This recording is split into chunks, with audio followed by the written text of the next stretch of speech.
एकादशी व्रत विधान।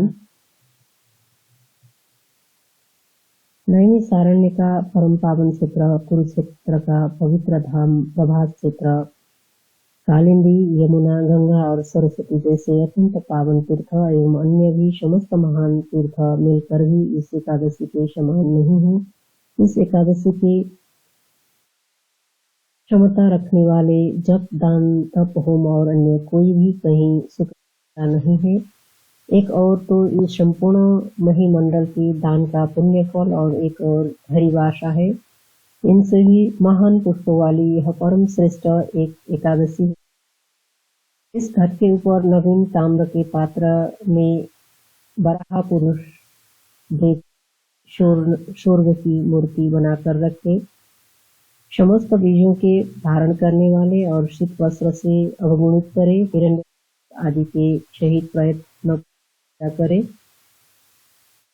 बारहाय नमः इस चरण का पूजन करे। क्रीडाकृति नमः पति का यजन करे। गंभीर हवाय नमः इसे नाविका। श्रीवत्स धारिणीय नमः। सहस्र शिरसे नमः इससे बाहु की।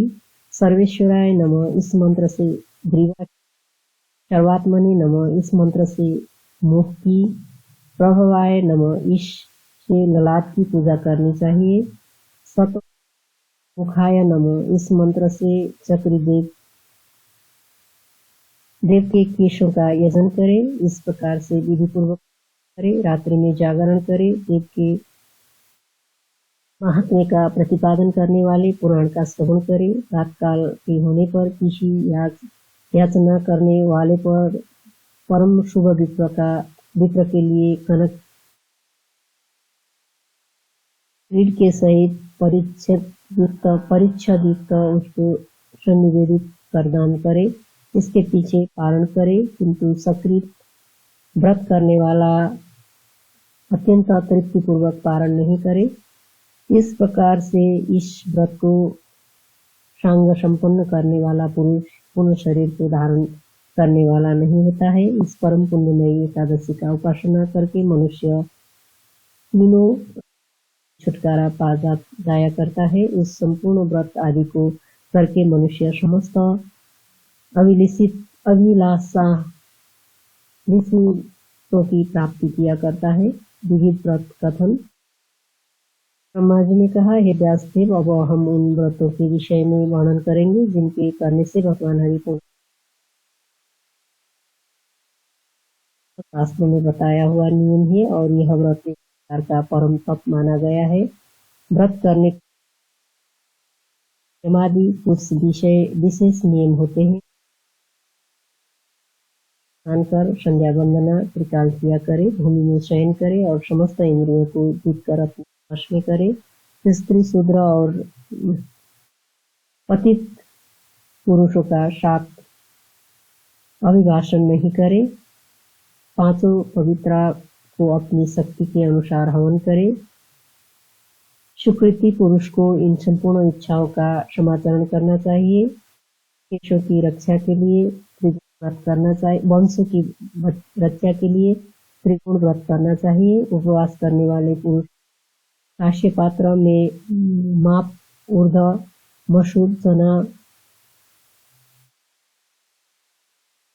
और दोपहर व शाम मधु, पाराया, अन्न इन सब का त्याग कर देना चाहिए। पुष्प, अलंकार, नवीन वस्त्र, धूप, गंध, अनुलेपन, दंत और अंजन ये समस्त पदार्थ उपवास में दूषित करने वाले होते हैं। और पंचगण प्राप्त काल में व्रत का चरण करे। बार बार जप न करने से, एक बार तांबूल के बार बार भोजन न करने से और एक बार तांबूल के भक्षण करने से, दिन में सोने से और अच्छे मैथुन से उपवास दूषित हो जाया करते हैं। अतः ये सभी काम नहीं। क्षमा, सत्य, दया, दान, शौच, इंद्रियों का निग्रह, देव, अग्नि के हवन, संतोष और अस्तेय इन समस्त व्रतों में सामान्य धर्म 10 प्रकार का होता है। नक्षत्रों के दर्शन से नक्त होता है। रात्रि में अनक्त भोजन करे। गोमूत्र पत्ते देवे और आधा अंगूठे के बराबर गोमय देवे। 7 पल क्षीर और 3 पल दही देना चाहिए। घृत 1 पल कुशोदक देवे। गायत्री से और गंध इत्यादि मंत्र से दधि ग्रह को अव्यापित करे। तेजुनी का ब्रह्मकृत व्रत का चरण करना चाहिए। अन्य दान प्रतिष्ठ पक्ष दान व्रत वेद व्रत वृत्तोत्सव चूड़ाकरण मांगल्य और अभिषेक के कार्य मलमास में वर्जित कर देने चाहिए। वर्षा दंश का अंत श्रावण 30 दिन में होता है।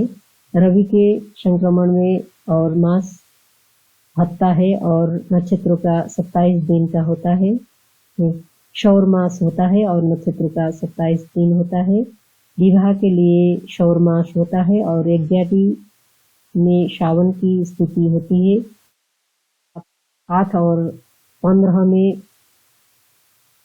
अग्निकृत भूत होते हैं। रुद्र अर्थात एकादशी से युक्त द्वादशी और चतुर्दशी से युक्त पूर्णिमा तथा प्रतिपदा से युक्त अमावस्या, इन तिथियों का युग्म महान फल वाला होता है। इसका अस्त होना महान पुण्य का महान वर देता है। पहले जिन स्त्रियों ने इस व्रत का आरंभ कर दिया है उनको बाद में जो रजो दर्शन होता है वह व्रत का हनन नहीं किया करता है। अंधों के द्वारा और स्वयं में वही कायिक दान आदि करना चाहिए।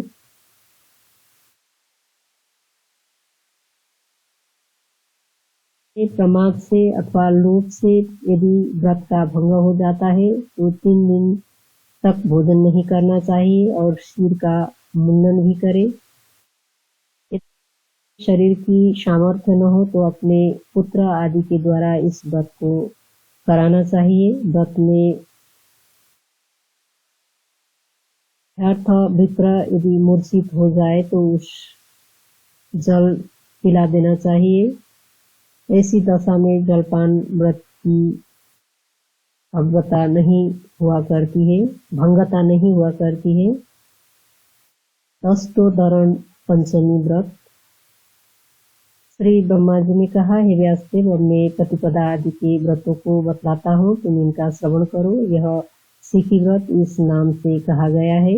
इसके करने से वैश्वानर के पद को प्राप्त होता है। प्रतिपदा तिथि के एक वक्त आसन करने वाला होवे। व्रत के समाप्त होने पर कपिला गौ का दान करे। चैत आदि मास से विधि पूर्वक ब्रह्म पूजन करावे। गंध पुष्प आदि के द्वारा अर्चना से, दान से, परम सुंदर माल्यादि से और होम के द्वारा देव का यजन करे। इस मनुष्य अपनी समस्त कामना को प्राप्त किया करता है। कार्तिक मास में शीत पक्ष में अष्टमी तिथि के दिन पुष्पों के हार से यजन करे और वत्सर पर्यंत पुष्प आदि का दान करने वाला पुरुष रूप लावण्य को इच्छा रखने वाला मनुष्य रूप को प्राप्त किया करता है। कृष्ण पक्ष में श्रावण मास की तृतीया में भगवान श्रीधर का अर्चन करे और गति को वस्त्रों से समन्वित दान तथा फल ब्राह्मण को दान देते। शैया का दान करके प्रार्थना करें। श्रीधर श्री के लिए नमस्कार है और तृतीया में उमा, शिव और हुताश की पूजा करनी चाहिए। चैत्रादि में हविष्य, अन्न, नैवेद्य और मदनक का दान करना चाहिए। इसका करने वाला फल की प्राप्ति करता है। यह उमा में मेरा भाषित है। फाल्गुन से आदि लेकर तृतीया के अंत तक है और इस व्रत की समाप्ति होने पर शैया का दान करे तथा समस्त सामान से समन्वित गृह का दान करे। के जोड़े का भली भांति पूजन कर प्रार्थना करें, हे भवानी आप प्रसन्न होइए। इससे गौरी के लोक में वह निवास किया करता है और यह उत्तम सौभाग्य के करने वाला होता है।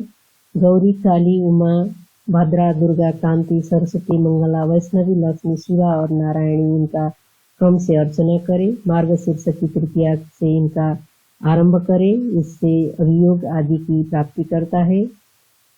माघादि में शीत पक्ष में चतुर्थी तिथि के दिन व्रत से युक्त होकर निराहार रहे। विप्र को तिलों का दान करके 100 तिलोदक का भोजन करे। समाप्ति 2 वर्ष में होती है, इसे निर्विघ्न होकर समाप्त करे। प्रणव से युक्त ग्लस्वाहा यह इसका मूल मंत्र होता है। ग्लौ ग्ला इसका हृदय में न्यास करे। गा गी गुम इसका सिर में न्यास करे। रुंग रिंग गुंग इसका शिखा में न्यास करे। गु वर्म हे गो रहे और गो वह आह्वान आदि से है। अंधोलक, पुष्पोलक, धूपोलक, आओ दीपोलक, महोलक के लिए इसके अनंतर बलि का विसर्जन करे। सिद्धोलक के लिए अपनी तथा गायत्री तथा अंगुष्ठी इति न्यास है। मंत्र यह है, ओम महाकणाय विद्महे वक्रतुंडाय धीमहि तन्नो दंती प्रचोदयात्। में गण तिल को 3 होमों के द्वारा पूजे जाने चाहिए। गणय गणपते कुष्मांडकाय च स्वाहा। अमोघोलकाय एकदंताय त्रिपुर कांतकारिण्य स्वाहा इस मंत्र से होम करे। श्याम दंत विकरालास्य अभिषाय वै नमो। पद्म द्राष्ट्र स्वाहा इन मंत्रों से अंत मुद्रा कर गण में करे। हाथों से ताली बजाकर हास्य करे तो सौभाग्य आदि का फल का भागी होता है। मार्गशीर्ष मास में शुक्ल पक्ष की चतुर्थी तिथि करनी चाहिए। इस प्रकार से 1 वर्ष पर्यंत करे तो विद्या, आयु और पुत्र संतति को मनुष्य प्राप्त किया करता है। सोमवार का दिन चतुर्थी तिथि में उपवास करे, गण का अर्चना करे। जप, हवन, स्मरण नित्य करता हुआ पुरुष बिना किसी विघ्न बाधा के स्वर्ग की प्राप्ति करता है। शुक्ल पक्ष की चतुर्थी के दिन यजन करना चाहिए और वह खांड का लड्डू तथा मोदकों से करे।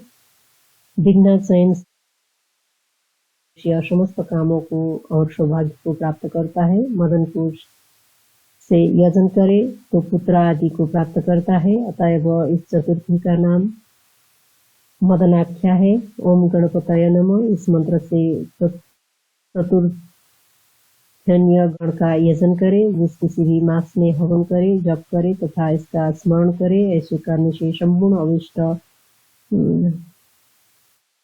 कमाने का फल प्राप्त होते हैं और सब विघ्नों का नाश हो जाता है।